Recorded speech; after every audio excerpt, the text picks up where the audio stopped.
नमो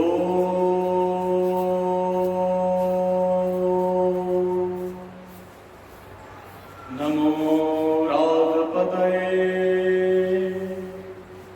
नमो गणपतये नमः प्रमथपतये नमस्ते अस्तु लंबोदरायै कदन्ताय विघ्नविनाशिने नमो नमः। ॐ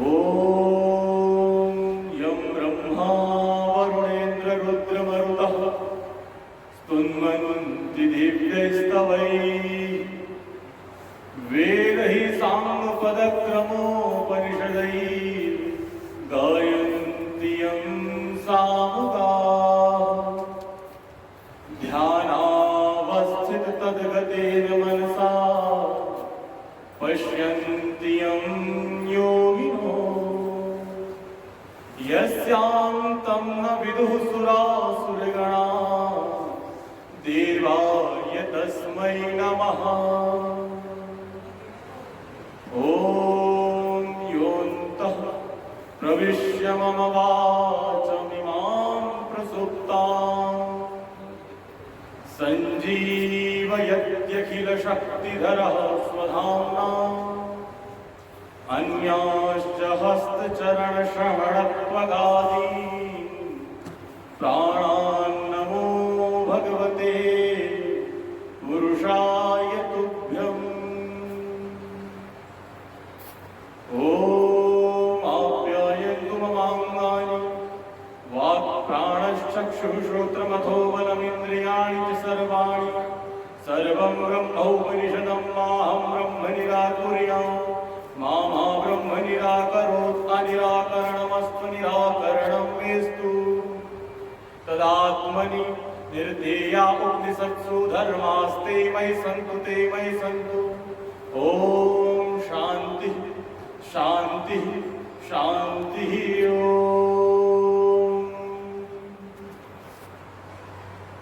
गोविंद बोलो हरि गोपाल बोलो गोविंद बोलो हरि गोपाल बोलो गोविंद बोलो हरि गोपाल बोलो गोविंद बोलो हरि गोपाल बोलो गोविंद बोलो हरि गोपाल बोलो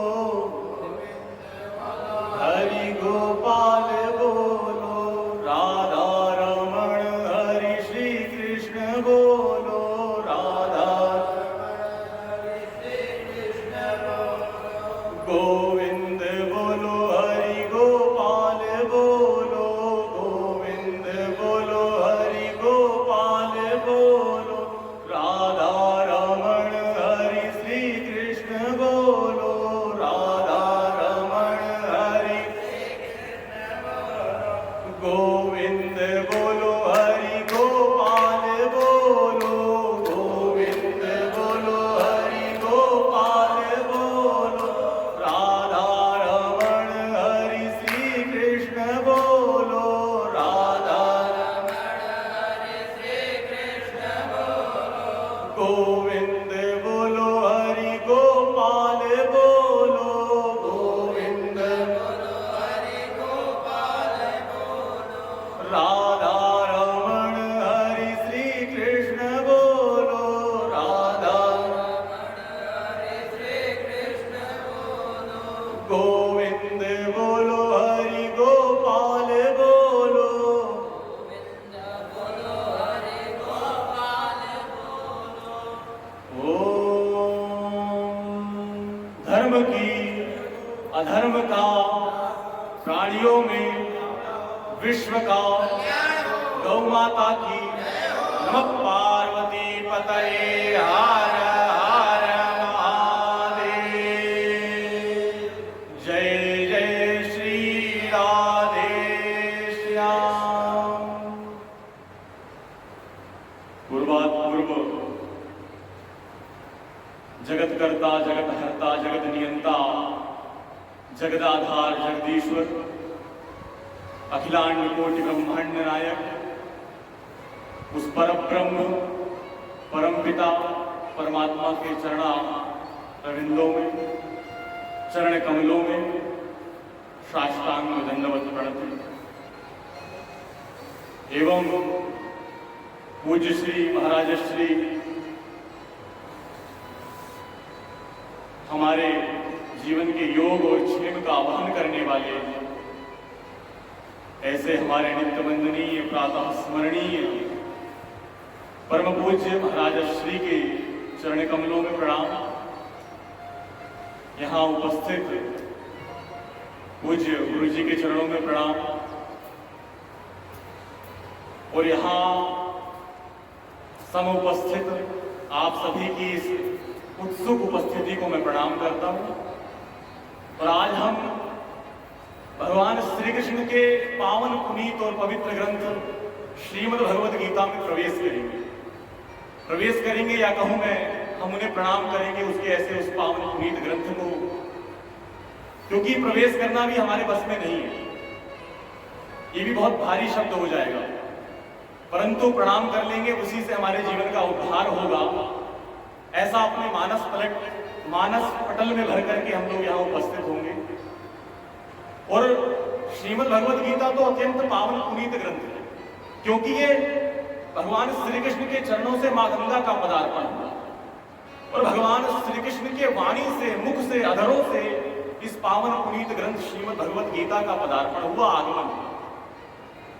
तो वास्तव में हमारे यहाँ तो संत कहते हैं कि गंगा से बढ़कर गीता श्रेष्ठ है। वास्तव में तो दोनों ही कल्याण करने वाली है, मोक्षदायिनी है, दोनों ही हमारे जीवन का उद्धार करती है, दोनों से ही मोक्ष प्राप्त होता है। परंतु महापुरुष लोग कहते हैं कि श्रीमद् भगवद गीता जो गंगा है ना, ऐसा मोक्ष देती है जो गंगा है वास्तव में, उसमें स्नान करके तो हमें मरने के बाद मुक्ति मिलती है, परंतु इस श्रीमद् भगवद गीता रूपी ग्रंथ में प्रवेश करने के उपरांत तो वास्तव में हमारा जीवन ही मुक्ति के तुल्य हो जाता है, मोक्ष प्राप्त हो जाता है जीते जी। तो इतना अत्यंत पवित्र ग्रंथ है श्रीमद् भगवद गीता। और आप देखेंगे विद्वान कहते हैं कि और जितने भी विद्वान हुए उन सभी ने अपने जीवन में इस पावन पुनीत पवित्र ग्रंथ का सहारा लिया और अपने जीवन का उद्धार किया। और इसकी दिव्यता और भव्यता यह है कि इसके अंदर यदि आपको ज्ञान योग देखना हो तो ज्ञान मिलेगा, भक्ति देखनी हो तो भक्ति योग मिलेगा, जो व्यक्ति जो चाहता है, वैराग्य चाहता है तो वैराग्य मिलेगा, मोक्ष चाहता है तो मोक्ष मिलेगा। सब कुछ देने वाला यदि कोई ग्रंथ है तो वह श्रीमद् भगवद गीता। इसीलिए हम कहते हैं सर्वोपनिषदो गावो दुग्धा गोपाल नंदना पार्थो वत्सः सुधीर भोक्ता दुग्धम गीतामृतम महत्। और गीता गंगोदकम पीत्वा पुनर्जन्म न विद्यते। गीता का महात्मा पढ़ते बड़ा अद्भुत लिखा है। जिसने एक बार भी इसका रसस्वादन कर लिया, एक बार भी उसको अनुभूत कर लिया ना, तो उसको संसार के जो ये पदार्थ है उनकी आवश्यकता नहीं पड़ेगी, संसार के भोगों की आवश्यकता नहीं पड़ेगी। और परंतु आज वास्तव में संसार की जो स्थिति है, जिसके पास भी आप जाएंगे सबके पास अपना व्यक्तिगत दुख बड़ा पड़ा है, अपने ही दुख से परेशान है और उसे ऐसा लगता है कि संसार का जितना दुख है भगवान ने मुझे ही दे दिया केवल। परंतु सज्जनों में आपको वास्तविकता बताऊं, यथार्थ बताऊं तो आप देखेंगे माता सीता को राजा जनक के यहां पैदा हुई हुई, कितना वैभव था, क्या यश था, क्या कीर्ति थी राजा जनक की, किसी चीज की कमी नहीं। ऐसे घर में जन्म लेने वाली माता सीता भी, और इतना ही नहीं, राजा दशरथ उनके ससुर थे, ऐसे कुल खानदान में उन्होंने विवाह किया, उनका विवाह हुआ और हमारे इष्ट भगवान राम उनके साक्षात पति थे।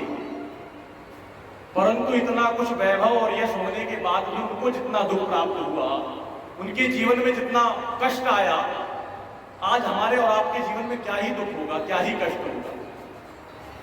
और हम 84 लाख योनियों में भटकने के उपरांत ये मनुष्य रूपी देह मिलती है, किस लिए कि हम सुकृत कर्म को करके, अच्छे कर्म को करके किसी तरह उस मोक्ष को प्राप्त कर ले, भगवान के चरणों में हमको स्थान प्राप्त हो जाए, हमारे जीवन का मूल उद्देश्य होता है। परंतु हम जब संसार में आ जाते हैं तो फिर यहाँ का सब कुछ, सारा भोग पदार्थ हमें यही सच लगने लगता है, यही यथार्थ लगने लगता है, यही वास्तविकता लगने लगती है। परंतु हम अपने वास्तव लक्ष्य को, जो ध्येय होता है, उसको भूल जाते हैं। इसीलिए हम कहते हैं ना कि क्षण भंगुर जीवन की कलिका, कल प्रात को जाने खिले न खिले, मलयाचल की सुच शीतल मंद सुगंध समीर चले न चले, कलिकाल कुठार लिए फिरता, तन नम्र है चोट झिली न झिली, भजले हरिनाम अरी रसना, फिर अंत समय में हिली नहीं। तो इसीलिए एन केन प्रकारेण यदि हम किसी भी तरह भगवान से जुड़े तो वास्तव में कोई हमने पूर्व जन्म में सुकृत कर्म किया होगा, कोई अच्छा कर्म होगा जिसके कारण आज हम भले ही किसी अपने लक्ष्य की प्राप्ति के हेतु से ही जुड़े परंतु भगवान से जुड़े, तो ये सौभाग्य का विषय होता है। नहीं तो वास्तव में जो संसार का असत्य है ना, हम शंकराचार्य जी के जो भज गोविंद के स्तोत्र को पढ़ते हैं तो उसके अंदर हमें दिखता है भज गोविंदम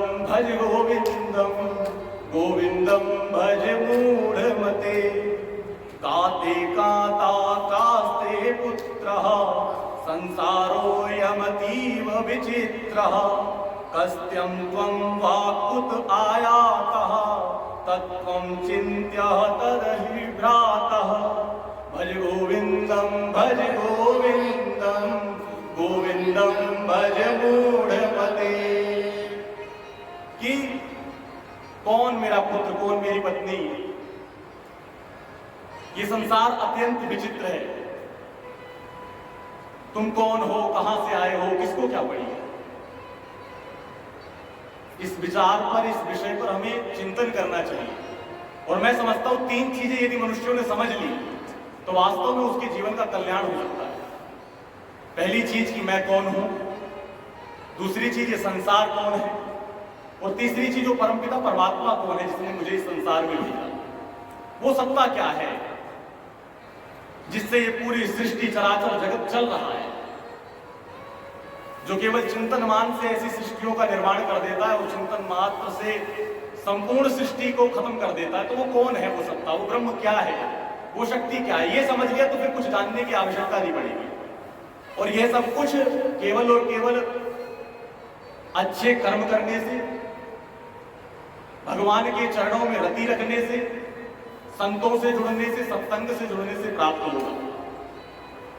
उसी स्तोत्र में भगवान शंकराचार्य जी कहते हैं कि सत्संगत्वे निसंगत्वम, निसंगत्वे निर्मोहत्वम, निर्मोहत्वे निश्चल तत्वम, निश्चल तत्वे जीवन मुक्ति। कि सत्संग से वैराग्य आ जाएगा जब हम किसी महापुरुष के पास जाकर के जुड़ जाएंगे, किसी संत से जुड़ेंगे, किसी गुरु से जुड़ेंगे तो वैराग्य की उत्पत्ति होगी, और थोड़ा वैराग्य आएगा तो विवेक की उत्पत्ति होगी, और जब विवेक की उत्पत्ति होगी तो वो तत्व ज्ञान स्वतः उस परमपिता परमात्मा की तरफ हमें बढ़ने के लिए प्रेषित करेगा। हम बढ़ते रहेंगे और हमारा उद्धार होने लगेगा। यही जीवन का यथार्थ है और ये वास्तविकता है। परंतु हम तो आज अपने धर्म को ही भूलते जा रहे हैं, और आज हमको जितना धर्म पता है, जो भी पता है, वो केवल और केवल सुना सुनाया, श्रवण किया हुआ धर्म हम जानते हैं। वास्तव में हमारा कुछ भी अध्ययन नहीं है। जो दूसरे ने बता दिया, गलत हो या सही, परंतु उसने कहा है तो पढ़ाई होगा तब कहा है। परंतु लोगों ने ऐसी धर्म की मतलब पूरी तरह धर्म को खत्म करने के लिए अनेकानेक प्रकार के आडंबर फैला दिए। जो वास्तव में धर्म था उसे तो कोई समझा ही नहीं। तो वास्तव में यदि हम धर्म को जब समझेंगे, जब हम खुद अध्ययन करेंगे, स्वाध्याय करेंगे, अपने ग्रंथों से जुड़ेंगे, तो ऐसे ही इस पावन पुनीत पवित्र ग्रंथ में हम प्रवेश कर रहे हैं।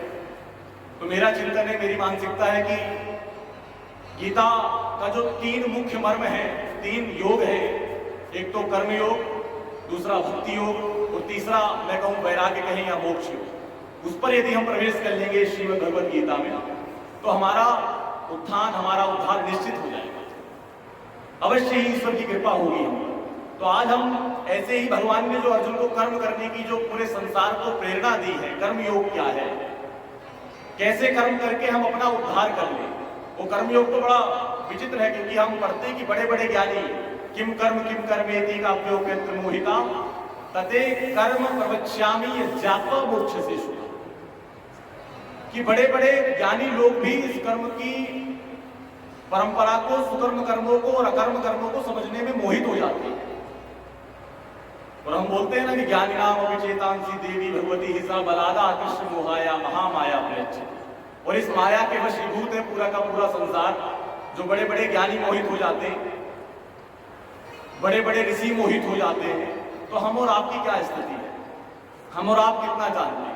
परंतु जो भगवान श्री कृष्ण गीता के माध्यम से संपूर्ण संसार को आदेश करते हुए कहते हैं, उनको करने के लिए कहते हैं जो कर्म, वो कहते हैं कि भगवान कर्मण्येवाधिकारस्ते मा फलेषु कदाचन मां कर्म फल हेतुर्भूर् मा ते संगोऽस्त्व कर्मणि। कि जीव का केवल कर्म करने पे अधिकार है। कर्मणि एवते अधिकारः, कि आपका, हम और आप केवल कर्म कर सकते हैं, उसके फल पर हमारा कोई अधिकार नहीं है। यदि हम सोचे कि ये फल मुझको ये कर्म करने से प्राप्त होगा तो वो निश्चित नहीं है, क्योंकि हम और आप कौन होते हैं कर्म को तोलने वाले, जानने वाले। और ये गीता तो उस स्थिति में दी गई अर्जुन को जब वो पूरी तरह कर्म न करने वाला था, मना कर रहा था कर्म करने से कि मैं नहीं करना चाहता। तब भगवान ने उस स्थिति में उसको समझाया, बोध कराया कि तेरा कर्तव्य है, ये तेरा धर्म है और इसे तो करना पड़ेगा। और मुझे दिनकर जी की वो पंक्तियां स्मरण में आती हैं कि एक क्षण होता है जब कर्ण अस्त्र से हीन होता है, तब भगवान अर्जुन को आदेश करते हैं कि तू इसे अभी मार दे, यही तेरा धर्म है। परंतु भगवान तो धर्म की स्थापना के लिए आए हैं और वो ऐसा अधर्म करने के लिए अर्जुन को निर्देशित कर रहे हैं, तो अर्जुन के मन में शंका होती है कि भगवान ये तो अधर्म है, ये कर्म कहां है, तो कैसे मैं उसको मार दूं? तो भगवान उसे जिस तर्क के माध्यम से समझाते हैं, वो दिनकर जी बड़ा अच्छा लिखते हैं कि सरासर तान बस अवसर यही है, घड़ी फिर और मिलने की नहीं है, विषिक कोई गले के पार कर दे, अभी ही तू शत्रु का संहार कर दे। श्रवण कर विश्व गुरु की देशनाय, विजय के हेतु आत्म एशनाय है, सहम उठा जरा कुछ पार्थ का मन, विनय में ही मगर बोला अकिंचन, नरोचित किंतु क्या यह कर्म होगा, अरे मलिन इससे नहीं क्या धर्म होगा। हंसे केशव अरे वृथा हठ ठानता है, अभी तो धर्म को क्या जानता है, कहूं जो पाल उसको धर्म है यह, हनन कर शत्रु का सत्कर्म है यह, क्रिया को छोड़ चिंतन में फंसेगा, उलटकर काल तुझको ही गरजेगा।